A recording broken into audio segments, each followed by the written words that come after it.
পালং শাক আর ডিম দিয়ে যে এত মজার রেসিপি হয় এটা 99% মানুষই জানে না। যারা পালং শাক খেতে পছন্দ করেন না তারাও এই রেসিপিটা চেটেপুটে খাবে। বাচ্চাদের তো কথাই নেই, ওরা তো এটা ভীষণ মজা করে খাবে। আর যারা ডায়েটে আছেন সকাল বা বিকেলের নাস্তায় আপনারা পেটটি ভরে এটা খেতে পারবেন। তাছাড়া বাচ্চাদের টিফিনেও আপনারা এই রেসিপিটা বানিয়ে দিতে পারেন। ভীষণ হেলদি রেসিপিটি কিভাবে তৈরি করেছি চলুন এক নজরে দেখে নিই। রেসিপিটি তৈরি করার জন্য এখানে আমি কি নিয়েছি সেগুলো বলে দিচ্ছি। এখানে আমি পালং শাক নিয়েছি। পালং শাকটাকে আমি ভালো করে ধুয়ে তারপর মাঝারি সাইজ করে কেটে নিয়েছি। দেখে নিশ্চয়ই বুঝতে পেরেছেন আমি কিভাবে কেটেছি। নিয়েছি 1 চামচ বাটার, 1 টেবিল চামচ পরিমাণ অলিভ অয়েল, পেঁয়াজ, কাঁচামরিচ, চিজ আর নিয়েছি সসেস।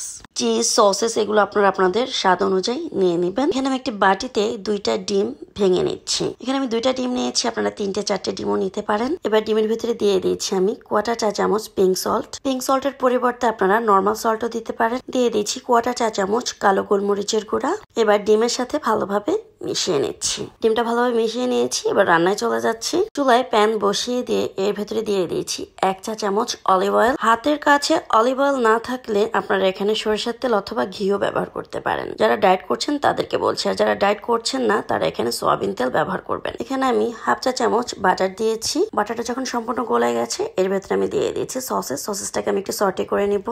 সসেসটাকে আমি ভেজে নিয়েছি। এবার চুলা থেকে তুলে নিচ্ছি।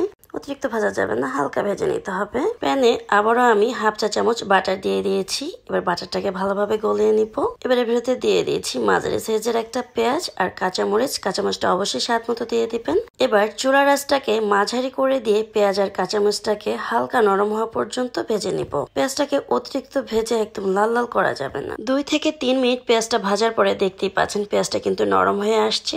এবার এর ভেতরে দিয়ে দিব কেটে রাখা পালং শাক। পালং শাকটা দিয়ে চুলার আঁচ বাড়িয়ে দিয়ে পালং শাকটাকে নরম করে নিতে হবে। চুলার আঁচটাকে মাঝারি করে দিয়ে পালং শাকটাকে ভাজতে যাবে না, তাহলে পালং শাকের ভেতর থেকে কিন্তু অতিরিক্ত পানি চলে আসবে। সেক্ষেত্রে পালং শাকটা কিন্তু পুরোপুরি সেদ্ধ হয়ে যাবে। তাই চুলার আঁচটাকে বাড়িয়ে দিয়ে পালং শাকটাকে নেড়ে চেড়ে নরম করে নিতে হবে। পালং শাকটাকে নরম করে ভেজে নিয়েছি, মানে পালং শাকের পানিটাকে টানিয়ে নিয়েছি। এবার শাকের ভেতরে দিয়ে দিয়েছি 1/4 চা চামচ লবণ। এখানে আমি পিঙ্ক সল্টটা দিয়েছি। দিয়ে দিয়েছি 1/2 চা চামচ কালো গোলমরিচের গুঁড়া।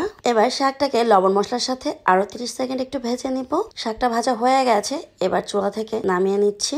শাকটা উঠিয়ে নিয়েছি। এবার একই প্যানে আরো 1 চা চামচ অলিভ অয়েল দিয়েছি। এবার তেলটা গরম হয়ে আসলে এর ভেতরে ছেড়ে দিয়েছি ভেঙে রাখা ডিমগুলো। এবার ডিমের এক পাশ হয়ে আসলে ডিমটাকে উল্টিয়ে দিচ্ছি। উল্টানোর কাজটা একটু সাবধানে করতে হবে যাতে ডিমটা ভেঙে না যায়। এবার ডিমের উপরে দিয়ে দিচ্ছি ভেজে রাখা পালং শাক। এ সময় চুলার আঁচটা কিন্তু লো করে দিবেন, তা না হলে কিন্তু ডিমের অপর সাইডটা পুড়ে যাবে। এবার শাকের উপরে দিয়ে দিয়েছি ভেজে রাখা সসেস। এবার আমি সসেসের উপরে দিয়ে দিয়েছি টমেটো কেচাপ। আমি 3 টাকা দামের একটা সাশি দিয়ে দিচ্ছি। এবার দিয়ে দিয়েছি চিজ। এখানে আমি মোজারেলা চিজটা নিয়েছি।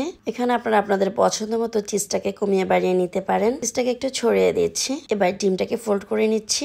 এবার চুলার আঁচটা একদম লো করে দিয়ে ডিমটাকে ঢেকে রান্না করব আরো 2 মিনিট। এর ভিতরে কিন্তু ভেতরে চিজটা একদমই গলে যাবে। ফিরে আসলাম 2 মিনিট পর। এর বেশি ডিমটাকে চুলা রাখবো না। এবার চুলা থেকে নামিয়ে নিচ্ছি। ডিমটাকে চুলা থেকে নামিয়ে নিয়েছি। এবার উপর দিয়ে আমি একটু সস দিয়ে দিচ্ছি। এই রেসিপিটা এতটাই হেলদি আর মজাদার হয় যে অল্পতেই পেট ভরে যায়। আশা করছি রেসিপিটি আপনাদের ভালো লেগেছে। ভালো লেগে থাকলে বলবো একটা লাইক দিয়ে দিবেন। আর যারা আমার চ্যানেলটি এখনো সাবস্ক্রাইব করেন নাই, সাবস্ক্রাইব করে আমার পাশেই থাকবেন। আজ এই পর্যন্তই। আবারও চলে আসবো নতুন কোনো ভিডিও নিয়ে। সে পর্যন্ত সবাই ভালো থাকবেন, সুস্থ থাকবেন। সবাইকে ভিডিওটি দেখার জন্য অসংখ্য ধন্যবাদ জানিয়ে শেষ করছি। আল্লাহ হাফেজ।